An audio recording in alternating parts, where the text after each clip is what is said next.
We are starting a new Magic Tree House book today. We are on Magic Tree House number 23. This is Twister on Tuesday. So this kind of reminds me of another story that we've read. If we're looking at that cover, I'm making a connection between this Magic Tree House book and one of the other ones that we read because it looks like they're on a prairie again. So maybe this one would be similar to that, but we'll see. Don't forget that Jack and Annie are working on a mission for Morgan. Camelot's in trouble and they're looking for four things: something to follow, something to send, something to learn, and something to lend. They already got their something to follow. Those are the directions from Clara Barton on how they should act when they were helping wounded soldiers in the field house, the battlefield. The something to send was a letter from a captain who was involved in the Revolutionary War. And that was a letter to send his children. So we're on the third thing now. This is something to learn. So we'll go ahead and get started. Chapter 1 is Tuesday. Jack opened his eyes, sunlight streamed through his window. Tuesday, he whispered. Morgan's note had told him and Annie to come back to the Magic Tree House on Tuesday. He could hardly wait to find out where she was sending them today. Jack scrambled out of bed. He threw on his clothes. He packed his notebook and pencil into his backpack. Then he headed into the hall. Jack bumped into Annie. She was dressed in jeans and a t-shirt. Tuesday, they both whispered. Together, they hurried down the stairs. Mom, Dad, we're going out for a few minutes, Jack shouted. Don't you want breakfast first? His dad called from the kitchen. When we get back, said Annie. They rushed out the front door. They ran down their street in the bright summer sunlight. A warm wind gently shook the trees as Jack and Annie headed into the Frog Creek woods. Soon they came to the tallest tree in the woods. The Magic Tree House waited for them in the high branches. Jack and Annie grabbed the rope ladder and climbed up. Inside the shady tree house, the note from Morgan was still on the floor. Dear Jack and Annie, Camelot is in trouble. To save the kingdom, please find these four special kinds of writing for my library. Something to follow, something to send, something to learn, and something to lend. Thank you, Morgan. Okay, said Jack. We have the first writing, something to follow. He picked up a list from the Civil War. And we have the second, something to send. Annie picked up a letter from the Revolutionary War. Now we need a third, something to learn. No problem. Annie grabbed a book lying in the corner. I hope we're not going to another war. Jack and Annie looked at the cover. It showed a field of tall green grass. The title was Life on the Prairie. The prairie? We already went to the prairie the time we met Blackhawk. Yeah, said Jack, remembering their adventure with the Native American boy.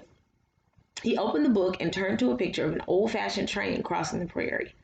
Oh, he said, I get it. Trains crossed the prairie after the pioneers came. When we went to the prairie before, Native Americans were the only people who lived there. So we must be going to pioneer time. I think so. Jack pointed at the picture that showed the train crossing the prairie. I wish we could go there, he said. The breeze picked up. The wind started to blow. The treehouse started to spin. It spun faster and faster. Then everything was still, absolutely still. Chapter 2, Signs of Life. Jack opened his eyes. He was wearing pants with suspenders and a shirt with sleeves rolled up. In place of his backpack was a leather bag. Annie was wearing a long dress and a sunbonnet. I like my hat. It'll keep the sun off my face. Yeah, except the sun's not shining, said Jack.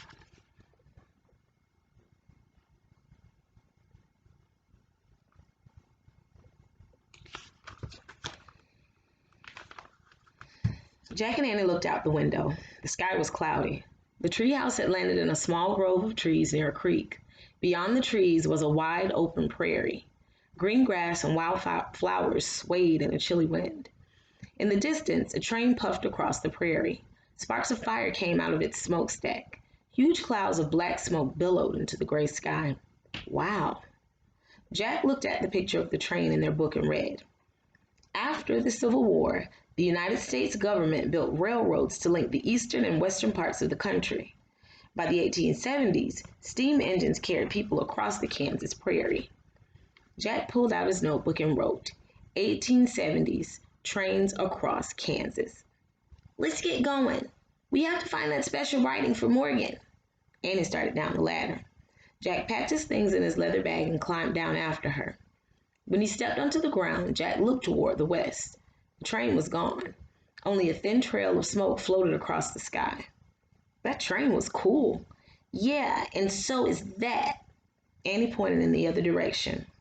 Far away in the distance, a line of covered wagons rolled through the rippling grass. Their white coverings billowed in the breeze. Jack pulled out the research book. He found a picture of the wagon train. He read aloud. Wagons were the most common way for families to travel west. They could carry clothes, tools, food, and water. A line of wagons was called a wagon train. The white cloth coverings over the wagons also made them look like sailing ships or schooners. For this reason, covered wagons were sometimes called prairie schooners.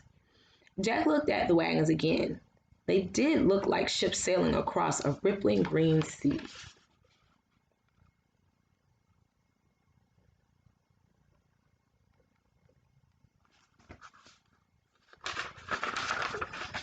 He wrote in his notebook, covered wagons equals prairie schooners. Let's get a closer look. Annie took off across the grass. Jack put away his things and ran after her. As they ran, the wind began to blow harder. The clouds overhead grew darker. Wait, wait, Jack finally called to Annie. We'll never catch up to it. They both stopped running. Panting, they watched the wagon train vanish over the horizon. Jack took a deep breath. What now? They looked around. All Jack could see was the distant grove of trees with the treehouse. With the train and wagon train gone, there were no signs of life anywhere. No pioneer cabins, no Native American teepees. How can we find the special writing? There's nothing out here. Oh yeah? What's that? Annie pointed to a rusty pipe sticking out from the top of a small hill. Streaming from the pipe was a column of black smoke. Oh man, that's definitely a sign of life.